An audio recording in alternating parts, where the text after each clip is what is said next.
बिस्मिल्लाहिर्रहमानिर्रहीम। अस्सलाम वालेकुम नादरीन, आप यूट्यूब चैनल देख रहे हैं। मैं इमरान खान हूँ। साबिक वज़ीर-ए-आज़म पाकिस्तान इमरान खान साहब ने अपना पहला जलसा किया है। उनकी ये पहली पब्लिक अपीयरेंस थी। सामने आकर फिज़िकली वो जलसे के अंदर खड़े हुए। इससे पहले वो बनी गाला चले गए थे और फिर उनकी एक्टिविटीज़ बनी गाला में ही थी। एतवार को जब पूरा पाकिस्तान बाहर आ गया, पाकिस्तान के 50 शहरों में और दुनिया के दर्जनों ममालिक के अंदर जब बड़े बड़े एहतजाज हुए उनको निकाले जाने के मामले के ऊपर, और लोगों ने इम्पोर्टेड हुकूमत नामंजूर का नारा लगाया, और ये ट्रेंड 20 मुल्कों में चल रहा है, 17 मुल्कों में टॉप ट्रेंड कर रहा है। और सिर्फ पाकिस्तान के अंदर गिरफ्तारियां हो रही हैं, लगातार गिरफ्तारियां हो रही हैं, और पाकिस्तान के अंदर इस आवाज़ को दबाने की कोशिश की जा रही है। लेकिन इसके बावजूद ये ट्रेंड नीचे नहीं आ रहा। इमरान खान साहब ने आज इस ट्रेंड पे नारे भी लगाए और उन्होंने कहा इम्पोर्टेड हुकूमत तो अवाम का सैलाब बोलता था कि नामंजूर। वो कहते थे इम्पोर्टेड हुकूमत तो अवाम का सैलाब बोलता था कि नामंजूर। सूरत हाल जो है वो उतनी आसान नहीं रही।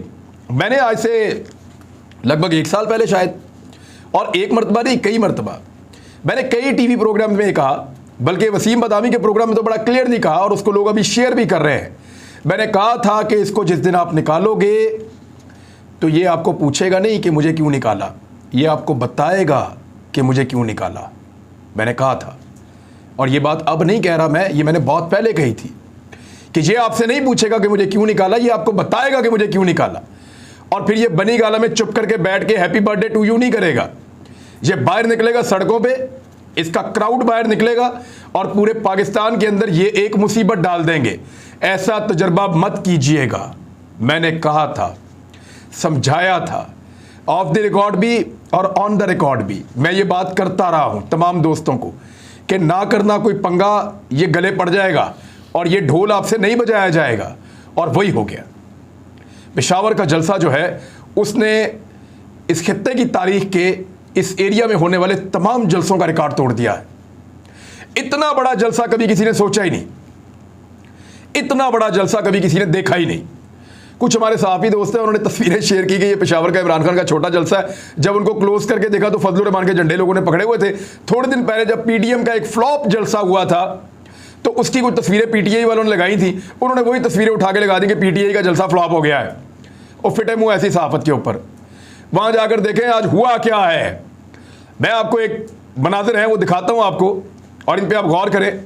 ये जलसा गाह के अकबी मनाजिर हैं, यानी जलसा सामने हो रहा है, जलसा गाह स्टेज जो बना हुआ उसकी बैक साइड पे लोग रुकावटें अबूर करके पहुंच गए कि इमरान खान जब उतर के वापस जाएगा उसको जाते हुए तो देख लेंगे कम से कम।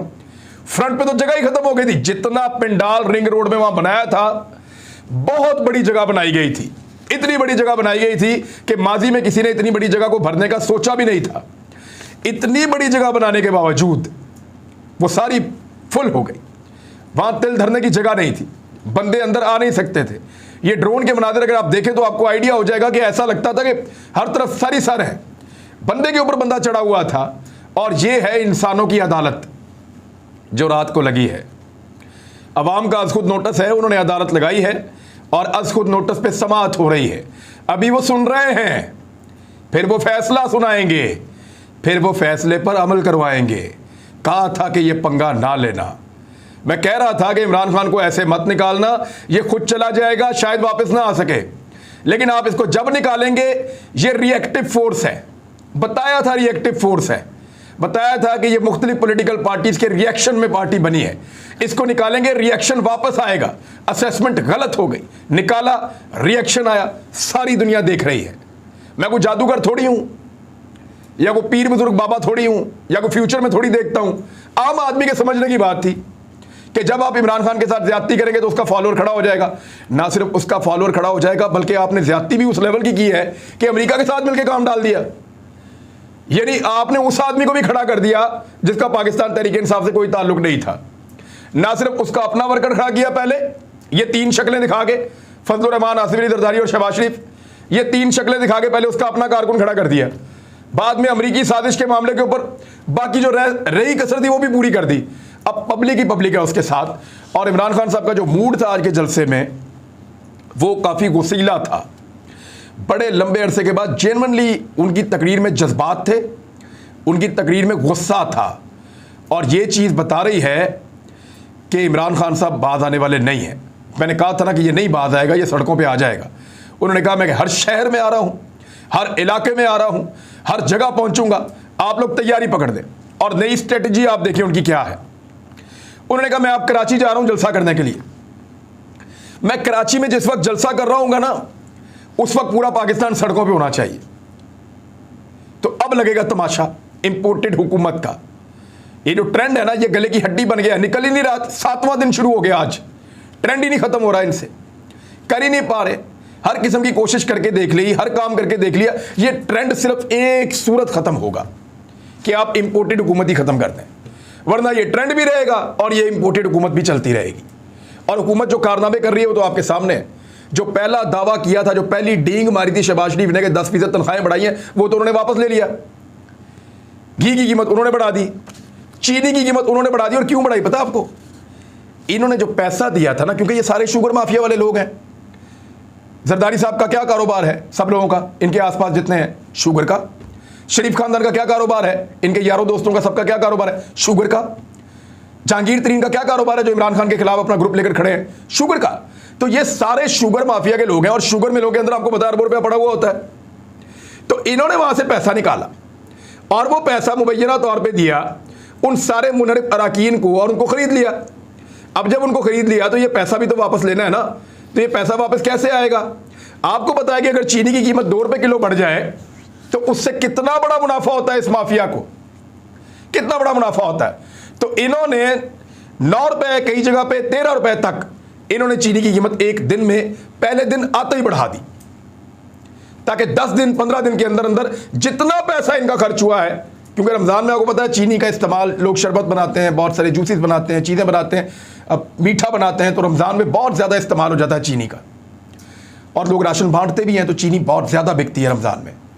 तो इन्होंने किया ये, आप फ्रॉड चेक करें और लेवल चेक करें कि इन्होंने चीनी की कीमत बढ़ा के ये 2 हफ्ते के अंदर जितना पैसा इन्होंने लगाया इमरान खान को निकालने के ऊपर, वो सारा इन्होंने पूरा कर देना, और मुनाफे के साथ। यानी जो लोग बिके और जिन्होंने लोग खरीदे, हॉर्स ट्रेडिंग जो हुई, उसका बिल भी पब्लिक को डाल दिया इन्होंने।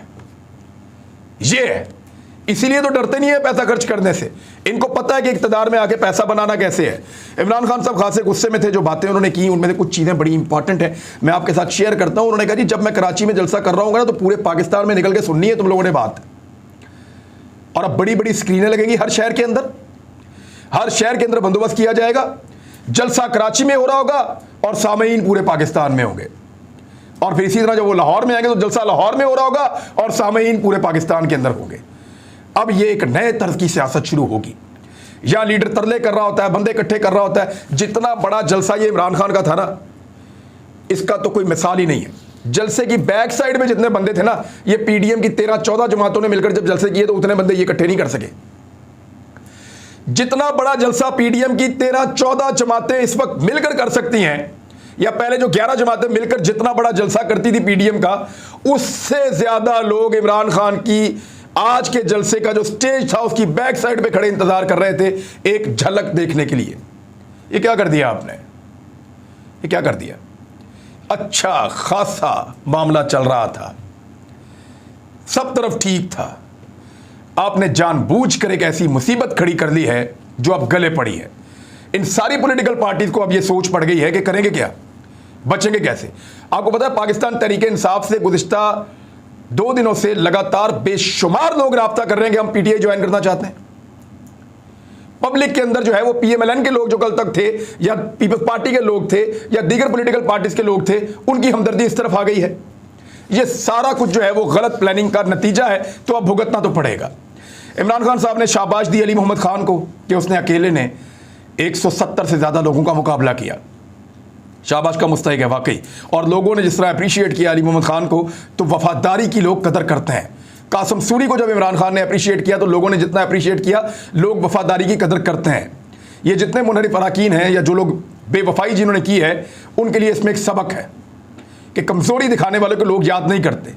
आप अकेले हैं या हुजूम में, आप लड़ते हैं, लोग आपको याद रखते हैं। अली मोहम्मद खान और कासिम सूरी आज के 2 हीरोज थे। जलसे के अंदर लोग उनको अप्रिशिएट कर रहे थे। फिर इमरान खान साहब ने कहा कि मरासले के बारे में बात की, तो उन्होंने कहा कि अमरीकियों, हमें तुम्हारी माफ़ी की ज़रूरत नहीं है, तुम कौन हो जो हमें माफ करोगे? ये है बात। कल से अब तक शहबाज शरीफ का मुंह नहीं खुला, अमेरिकन ने धमकी लगाई है। अब तो भारत भी डू मोर कह रहा है, डूब के मर जाओ। कल तक जो अमेरिका कहता था डू मोर, वो अब भारत भी डू मोर कह रहा है, और मुंह नहीं खुल रहा पाकिस्तान के वजीर आजम का। चुप करके बैठा हुआ मीसना बन के, बोलता क्यों नहीं है? बोलो भारत के खिलाफ तो बोलो, उन्होंने हमारे नौजवानों को शहीद किया है। बोलो भारत को जवाब दो, हमारे यहाँ पे लोग कितने सारे शहीद हो गए, पाकिस्तान में जगह जगह पे लाशें पड़ी हुई थी इनकी फैलाई हुई दहशतगर्दी की वजह से। आपकी जुबान नहीं खुलती क्योंकि भारत और अमेरिका मिलकर हुक्म दे रहे हैं, तो भिखारी जो है वो वैसे ही बोल नहीं सकते। अब अमरीकियों को इमरान खान साहब ने साफ जवाब दिया, उन्होंने कहा तुम्हें जरूरत पड़ी हुई है और आदत पड़ी हुई है तुम्हें शरीफों और जरदारियों की, मैं ऐसा नहीं हूं। उन्होंने अपने लोगों से कहा, इमरान खान साहब ने, कि साबित करो कि तुम गुलाम नहीं हो। इन्होंने कहा कि तुम गुलाम हो, लेकिन साबित करो कि तुम गुलाम नहीं हो, और यह तुम्हें साबित करना पड़ेगा। और जो बड़ा एक ऐलान इमरान खान ने किया इस जलसे के अंदर, वो ये था कि हकीकी आज़ादी की जंग का मैं आज से ऐलान कर रहा हूं। देखिए, आज तक जितने पाकिस्तान में पॉलिटिकल इवेंट्स होते रहे हैं, उनके अंदर पॉलिटिकल पार्टीज को निशाना बनाती रही हैं। करप्शन पे हो गया, गवर्नेंस पे हो गया। आज़ादी पे पाकिस्तान में कोई इलेक्शन नहीं हुआ 1947 के बाद से लेकर अब तक। ये इलेक्शन आज़ादी पे हो रहा है। पाकिस्तान बनने के बाद से लेकर अब तक कोई एक इलेक्शन भी आज़ादी पर नहीं हुआ।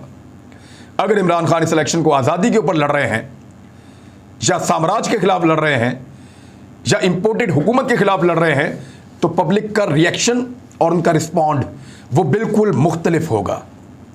फिर इमरान खान साहब ने कहा कि नारे खुद लगवाए कि इंपोर्टेड हुकूमत नामंजूर, और जलसे के बारे में बताया कि कराची में जलसा कैसे करूंगा।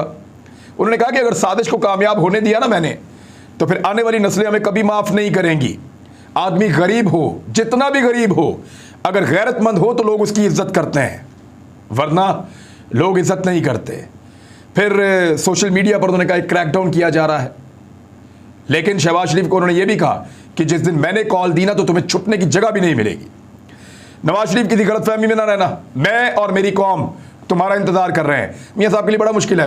एक सिनेरियो आप सोचें कि मियाँ साहब पाकिस्तान उतरे, मसनूई गिरफ्तारी दें और सोच रहे हो कि हम जमानत करवा लेंगे, ऊपर से हुकूमत गिर जाए। अब निगरान हुकूमत में तो जमानत होने से रही, और फिर मियाँ साहब पाकिस्तान बाहर जाने से रहे, और फिर अगर इमरान खान इलेक्शन जीत गया तो मियाँ साहब फिर जेल में। तो सबसे बड़ा लूजर कौन हो जाएगा? तो मियाँ साहब को मेरे ख्याल में अभी पाकिस्तान वापस नहीं आना चाहिए, लेकिन वो ये रिस्क ले सकते हैं। अगर वो आना चाहें तो वो फिर आ सकते हैं। मुशर्रफ ने एनआरओ दिया था, अब ये दूसरे एनआरओ की तलाश में है। मैं सड़कों पर निकलूंगा, हर शहर में निकलूंगा, हम तुमसे जबरदस्ती इलेक्शन करवाएंगे। तुम इलेक्शन से भाग रहे हो, 3 साल कहते रहे कि इलेक्शन में आ, इलेक्शन में आ। आओगे तो इमरान खान को डंडे पड़ेंगे, अंडे पड़ेंगे, सब मिल जाओ इलेक्शन में, इकट्ठे हो जाओ, ये कौम तुम्हें हमेशा के लिए दफन कर देगी। फिर इमरान खान साहब ने कहा कि अमेरिका ने हमारे साथ बड़ी ज्यादतियां की हैं, इनकी जबान नहीं खुलती थी ड्रोन हमलों के खिलाफ। सलाला में हमारे फौजी शहीद किए। मैं जाके एक वो जड़ी नौजवान बेवा थी, कहते मैं उनसे मिला तो उसके बाद छोटा सा बच्चा भी था, तो उसने कहा कि मेरे दिल के अंदर इस वक्त इतना गुस्सा है कि जिनके लिए हम जंग लड़े उन्होंने मेरे शौहर को शहीद कर दिया।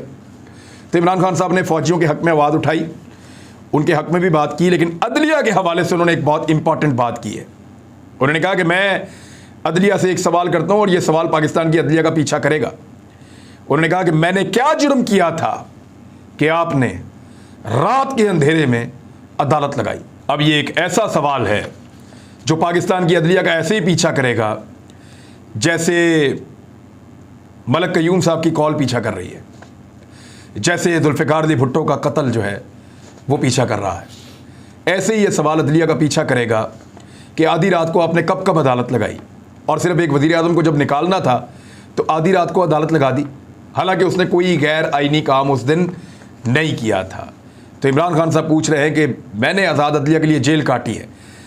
मैं अदलिया से पूछना चाहता हूं कि मैंने ऐसा कौन सा जुर्म किया था कि रात के अंधेरे में अदालत लगा दी। अब ये तो इमरान खान साहब का मोमेंटम है जो बन गया है, और ये अब नहीं टूटता दिखाई दे रहा। किसी को लगता है कि ये नीचे जाएगा तो वो गलतफहमी में है, और यही गलतफहमी मुशर्रफ को मरवा गई थी। अगर आज कोई दोबारा ये गलतफहमी करता है तो ये मोमेंटम बढ़ेगा, ऊपर जाएगा। ट्विटर के ऊपर, सोशल मीडिया के ऊपर, गलियों में, सड़कों पे, हर जगह होने वाली डिस्कशन में आपको नजर आ रहा है कि इस चीज का मोमेंटम बढ़ रहा है। इलेक्शन के अलावा कोई और रास्ता नहीं है। अब मैं जरा जो सोशल मीडिया यूजर्स हैं उनके लिए एक छोटा सा पैगाम है, जरा इसको समझ ले बात को। आप बेशुमार लोग ट्विटर इस्तेमाल करते हैं, लेकिन आप तमाम लोगों को नहीं पता कि ट्रेंड कैसे बनता है और कैसे चलता है। मैं ज़रा थोड़ा सा आपको इस वीडियो के अंदर समझा रहा हूँ, इसको समझ लें आप। ये जो ट्रेंड होता है इसमें सबसे पहले आप हैशटैग लगाते हैं, यानी एक ये निशान जो आपको स्क्रीन पर नज़र आ रहा है, और इसके बाद आपने कुछ लिखना होता है। ये जो भी आपने लिखना होता है ना, इसको बगैर स्पेस के लिखना होता है, अंडरस्कोर के साथ आप उर्दू में नॉर्मली लिखते हैं। और जब आप इसको छोड़ देते हैं तो फिर ये हैशटैग आपका ब्लू हो जाता है। अगर ये ब्लू होगा तो ये ट्रेंड करेगा, अगर ब्लू होगा तो ट्रेंड नहीं करेगा। तो इसका सबसे आसान तरीका ये है कि अगर आप किसी ट्रेंड के अंदर शामिल होना चाहते हैं तो आप वो जो ब्लू वाला एरिया है, जो ट्रेंड चल रहा है, उसके ऊपर आप क्लिक करें। जब उसके ऊपर आप क्लिक करेंगे तो वो पूरा का पूरा हैशटैग खुल जाएगा। वहां से जब आप ट्वीट करेंगे तो वो ऑटोमेटिकली लिखा हुआ आ जाएगा। उसके ऊपर आप जो लिखना चाहते हैं वो लिखें और उस हैशटैग का आप हिस्सा बन सकते हैं। मिसाल के तौर पे इंपोर्टेड हुकूमत नामंजूर, और स्पेलिंग का ख्याल रखिए, एक चीज़ इधर से उधर हो जाए तो वो आपका काउंट नहीं होगा। तो आप लोग भी अपना हिस्सा डाल सकते हैं पाकिस्तान की एक बड़ी मुहिम के अंदर जहां पे इंपोर्टेड हुकूमत नामंजूर। अब तक के लिए इतने, अपना ख्याल रखिएगा, अपने इस चैनल का भी ख्याल रखिएगा। अल्लाह हाफ़िज़।